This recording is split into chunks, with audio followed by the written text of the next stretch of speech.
28-29 તારીખથી વાદળછાયું વાતાવરણ અથવા તો કશ કાતરા થઈ શકે છે। જો કે આપણે રાજ્યની અંદર 24 ઓક્ટોબરથી લઈને 2 નવેમ્બર સુધી જે આપણે માવઠું ચાલ્યું હતું, 2 નવેમ્બર પછીથી આકાશ ખુલ્લું થયું, ત્યાર પછીથી આપણે કોઈ કશ કાતરા કે વાદળ જોવા ન મળ્યા હતા।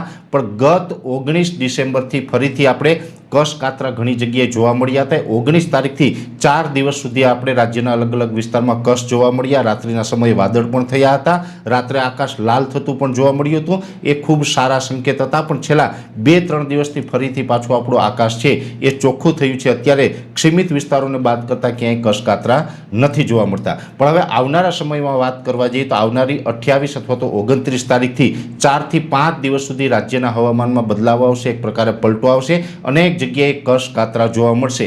જે કશ કાતરા જોવા મળશે, આમ જોવા જઈએ તો મોટા ભાગે એની અસર છે સૌરાષ્ટ્ર, કચ્છ અને ઉત્તર ગુજરાતના વિસ્તારોની અંદર જોવા મળે તેવી શક્યતાઓ છે। ઘણી જગ્યાએ આપણે કશ થશે આકાશની અંદર, કશના જે વાદળના લીસોટા થાય એ પ્રકારના કશ થશે।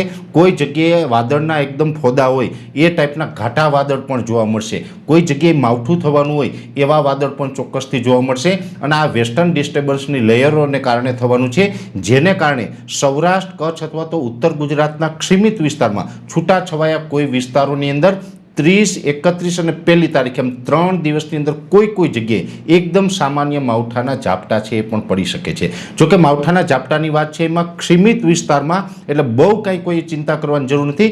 સીમિત વિસ્તારમાં, અને એ પણ થોડા સમય માટે ને એકદમ સામાન્ય ઝાપટા પડે તેવી શક્યતાઓ છે। એટલે આમાં કોઈ બહુ આને ચિંતાનો વિષય નથી। એટલે કોઈ આ માવઠાની આગાહીથી ડરવાનું કે ગભરાવાનું નથી। પણ એક ચોક્કસથી છે કે હવામાનમાં પલટો આવવાનો છે। ઘણી જગ્યાએ કશ કાતરા થશે, વધારે પડતા ઘાટા વાદળ પણ અમુક જગ્યાએ જોવા મળશે, અને સીમિત વિસ્તારની અંદર સામાન્ય છાંટછૂટ થાય તેવી પણ શક્યતા હાલ અમે માની રહ્યા છીએ।